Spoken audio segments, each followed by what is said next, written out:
Mais uma vez juntos para seguirmos com a leitura do livro Obsessão e Suas Máscaras, da doutora e pesquisadora Marlene Nobre. Ondas, correntes e circuitos. Para estabelecermos a ligação entre os circuitos elétrico e mediúnico, é preciso recordar alguns conceitos importantes. Falamos muito em vibração, mas para melhor compreendê-la, é preciso tornarmos a imagem do pêndulo em funcionamento. Seguiremos aqui o roteiro do professor C. Torres Pastorinho, por julgá-lo bastante didático. Vejam em Técnicas da Mediunidade. No pêndulo, distinguimos a.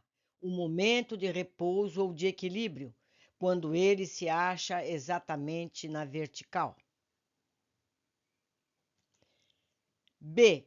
Os pontos máximos atingidos ao movimentar-se. A partir daí, conhecemos que a vibração pode ser simples, o percurso de um ponto máximo a outro ponto máximo A. Podemos ver aqui na figura 1, de A a A. Ou dupla, constituída de ida e volta, de A a B e de B a A. Aqui, ó, de A a volta outra vez. A essa vibração dupla chamamos oscilação. O tempo de uma oscilação, medida em segundos, é conhecido como período. Para essa medida seja bastante precisa, costumamos dividir a oscilação em 4 partes, denominada fases. Segundo a figura 2, podemos ver a primeira fase de A a B, A. Segunda fase, de B a A. Terceira fase, de A a B. Quarta fase, de B para A. Frequência é o número de oscilações executadas durante 1 segundo. Quanto maior o número de oscilações, mais alta ela é. Quanto menor, mais baixa. Como exemplo, podemos dizer que uma fonte que executa 10 oscilações em 1 segundo tem baixa frequência. Se realiza 10.000 oscilações em 1 segundo, tem frequência alta.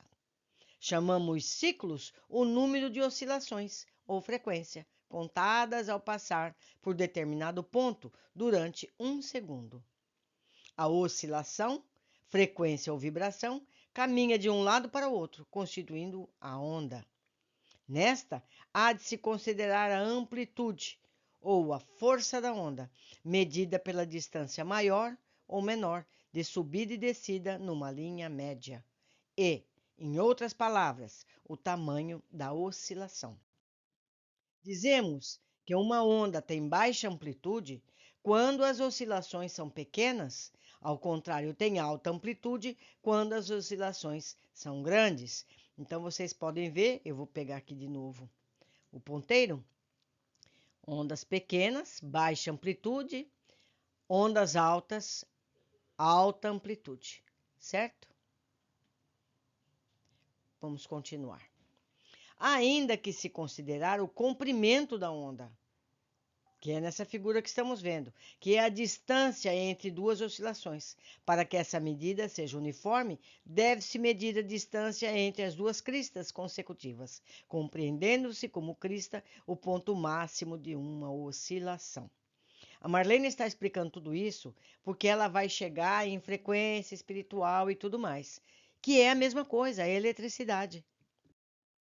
Para medirmos o comprimento da onda, utilizamos o metro, no caso das mais longas, e o angstrom, no caso das curtas.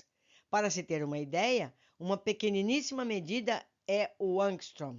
Basta lembrar que 1 milímetro tem 10 milhões de angstroms. Vocês perceberam? Vocês estão noção do que é 1 milímetro? É mais ou menos um fio de cabelo. Então, tem ali 10 milhões de angstroms. Devemos, para o nosso estudo, lembrar dos seguintes tipos de onda. Desculpa. Ondas longas são todas as superiores a 600 metros de comprimento. Caminham ao longo da superfície terrestre e têm pequeno alcance. Ondas médias São as de comprimento entre 150 e 600 metros. Caminham em parte ao longo da superfície, mas são ultracurtos, em processos ainda inacessíveis à observação comum, enquanto que a mente humana exterioriza-se por meio de oscilações curtas, médias e longas. Para atingir estados mais elevados, a criatura humana terá que passar por situações consideradas extraordinárias, como no caso das emoções profundas, das dores muito intensas, das concentrações laboriosas, das súplicas aflitivas, quando então a sua mente emitirá raios muito curtos ou de intenso poder transformador, próximos dos raios gama. Então percebemos aqui, meus amigos, que a Marlene mostrou a situação da física, da eletricidade, para dizer que na nossa mente o processo é idêntico e que os momentos em que nós atingimos ondas mais curtas são as de forte emoção, sejam elas quais forem. Podemos ver pelo gráfico que esses raios muito curtos são medidos em angstroms e têm um alto poder de penetração. Remetemos o leitor a alguns instantes sublimes da obra de André Luiz, relatando na primeira parte quando os espíritos iluminados, como Cipriana e Matilde, triunfam sobre as trevas e transformam corações empedernidos, utilizando-se tão somente da emissão desses raios super-ultra curtos, nascidos das profundezas de suas almas alcaladoradas, conseguindo dinamitar de forma suave e definitiva a couraça do mal em que se envolviam seus tutelados. Então, meus amigos, vamos pensar. Quando nós fazemos uma oração realmente sentida, com emoções verdadeiras e intensas, as nossas vibrações ultra curtas atingem altos pontos da espiritualidade, podendo ser recebidas por esses espíritos a quem nós remetimos esses pensamentos. Percebem o motivo da doutora Marlene ter nos explicado tanta ciência? É para que possamos ter efeitos práticos, não é verdade? Terminamos mais este curto, mas intenso capítulo. Aguardo todos no próximo. Um abraço.